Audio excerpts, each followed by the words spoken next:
अगर कोई आपको नीचा दिखाना चाहता है तो इसका मतलब है कि आप उससे पहले से ही ऊपर हो। जिंदगी जीने के लिए मिली है, इससे लोग क्या सोचेंगे यह सोचने में बर्बाद मत करो। किसी के बुरे वक्त में उसका हाथ पकड़ो, सहारा दो, उसे हिम्मत दो, क्योंकि बुरा वक्त थोड़े समय में चला जाएगा लेकिन वह आपको दुआ जिंदगी भर देता रहेगा। मनुष्य सुबह से शाम तक काम करके उतना नहीं थकता जितना चिंता और क्रोध के एक क्षण में थक जाता है। संबंध परमात्मा से अच्छे बना लो तो तुम्हें किसी की जरूरत नहीं पड़ेगी। तुम खुद सबकी जरूरत बन जाओगे। सलाह देने तो हजारों आते हैं लेकिन जब साथ देने की बारी आती है तो केवल भगवान आते हैं। जीतने के बाद तो सारी दुनिया गले लगाती है, क्योंकि जो आज आपके साथ है वह कल आपके खिलाफ हो सकते हैं।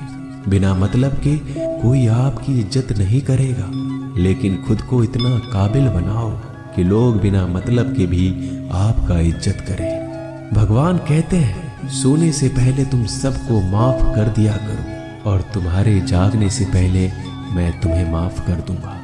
भगवान ऑक्सीजन की तरह है जिन्हें आप देख नहीं सकते, लेकिन उसके बिना आप रह भी नहीं सकते। कोई और तुम्हारी मदद नहीं कर सकता, अपनी मदद स्वयं करो। आप खुद के सबसे अच्छे मित्र हैं और सबसे बड़े दुश्मन भी। इंसान तब समझदार नहीं होता जब वह बड़ी बातें करने लगे, बल्कि समझदार तब होता है जब वो छोटी छोटी बातों को समझने लगे।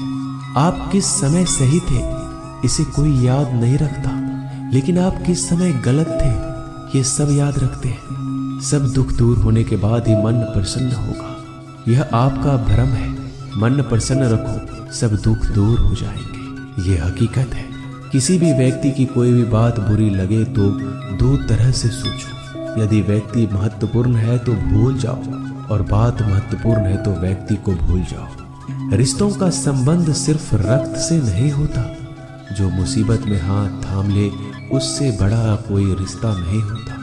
भगवान कहते हैं तुम सब कुछ मुझे सौंप दो, सारा दर्द परेशानी, और बिल्कुल हल्के होकर मुझे याद करो। धीरे धीरे तुम्हारा जीवन बदल जाएगा। हर रोज रात को सोने से पहले भगवान को अपनी पूरी दिनचर्या बता के सो। अगर आपके द्वारा किसी का दिल दुखा है तो मन ही मन उससे माफी मांगे। अगर आपका किसी ने दिल दुखाया है तो उसे माफ करके सारी चिंताएं भगवान को सौंप कर सो जाए। यकीन मानिए इससे आपकी जिंदगी खुशनुमा बन जाएगी।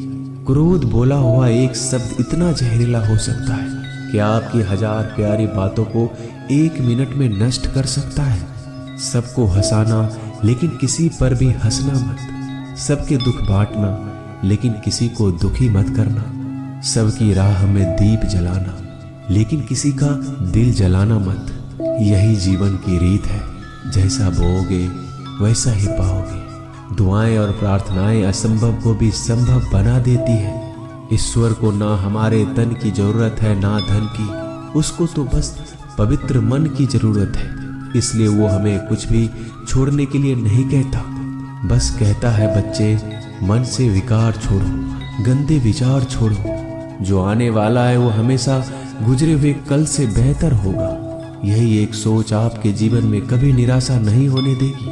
झूठ कितना अजीब है, खुद बोलो तो अच्छा लगता है, दूसरे बोले तो गुस्सा आता है। खुशियां चाहे किसी के साथ भी बांट लो, पर गम हमेशा भरोसेमंद इंसान के साथ ही बांटना चाहिए। जीवन में समय चाहे जैसा हो, परिवार के साथ रहो तो सुख बढ़ जाता है, दुख हो तो बढ़ जाता है। सच्चा मित्र वही है जो उस समय में भी आपके साथ खड़ा हो जब सारी दुनिया आपके खिलाफ हो। आपके पास जितना भी है उसके लिए बार बार दिल से धन्यवाद कहे, हर वक्त कहे। यकीन मानिए जितना भी है वो जल्दी कई गुना हो जाएगा। प्रार्थनाएं और ध्यान इंसान के लिए बहुत जरूरी है, क्योंकि प्रार्थना में भगवान आपकी बात सुनते हैं और ध्यान में आप भगवान की बात सुनते हैं। श्री कृष्ण से कितना कुछ छूटा। पहले माँ छूटी, फिर पिता छूटे, फिर जो नंद किशोर मिले वो भी छूटे, संग साथी छूटे, राधा भी छूटी, गोकुल छूटा, फिर मथुरा छूटा। श्री कृष्ण से जीवन भर कुछ न कुछ छूटता ही रहा। नहीं छूटा तो वो था देवत्व, मुस्कान और सकारात्मकता। श्री कृष्ण दुखी नहीं, उत्सव के प्रतीक है। सब कुछ छूटने पर भी कैसे खुश रहा जा सकता है, ये श्री कृष्ण से अच्छा कोई नहीं सिखा सकता। इसलिए हमेशा खुश रहे, सदा मुस्कुराते रहे। जीतने का मजा भी तभी आएगा जब लोग आपके हार का इंतजार करेंगे। गीता में लिखा है, यदि कोई आपको अच्छा लगता है तो अच्छा वो नहीं, अच्छे आप हैं, क्योंकि उसमें अच्छाई देखने वाली नजर आपके पास है। अपनी पीड़ा के लिए संसार को दोष मत दो, अपने मन को समझाओ। तुम्हारे मन का परिवर्तन ही तुम्हारे दुखों का अंत है। सोच और नीयत अच्छी रखिए, फिर आपके कष्ट प्रभु स्वयं दूर कर देंगे। याद रखना, भगवान से कभी उम्मीद छोड़ना नहीं और दुनिया वालों से कभी उम्मीद रखना नहीं।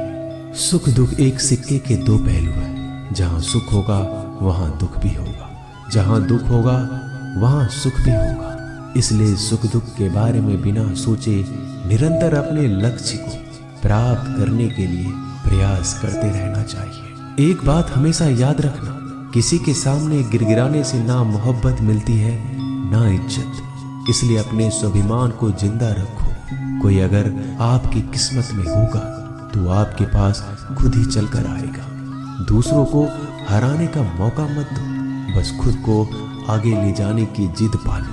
कभी हार ना मानने की आदत ही एक दिन जीतने की आदत बन जाती है। सिर्फ दो चीजें मनुष्य के भाग्य का निर्माण करती है। पहला, स्वभाव।